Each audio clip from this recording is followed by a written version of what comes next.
Hello, Ram Ram ને સીતારામ દાયરા ને કેમ છો બધા મજામાં? તો આજે અમારે જવાનું છે થાપાવારી ખોડિયાર માતાજીના મંદિરે. અને એ મંદિર આવેલું છે આપણે બરડા ડુંગરમાં, આદિત્યાણા અને રાણાવાવને વચ્ચે જે ડુંગર આવેલો છે, ડુંગર વિસ્તારમાં, ડુંગર માથે થાપાવારી ખોડિયાર માતાજીનું મંદિર છે. તો આજના આ વિડીયોમાં છે ને તમને થાપાવારી ખોડિયાર માતાજીના દર્શન કરાવું. અને ત્યાં જવાનો જે રસ્તો છે બહુ મસ્ત છે, કુદરતી સૌંદર્યનો.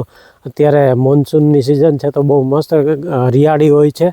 તો બન્યા રહેજો વિડીયોમાં એન્ડ સુધી, તમને દર્શન કરાવું થાપાવારી ખોડિયાર માતાજીના.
તે પેલે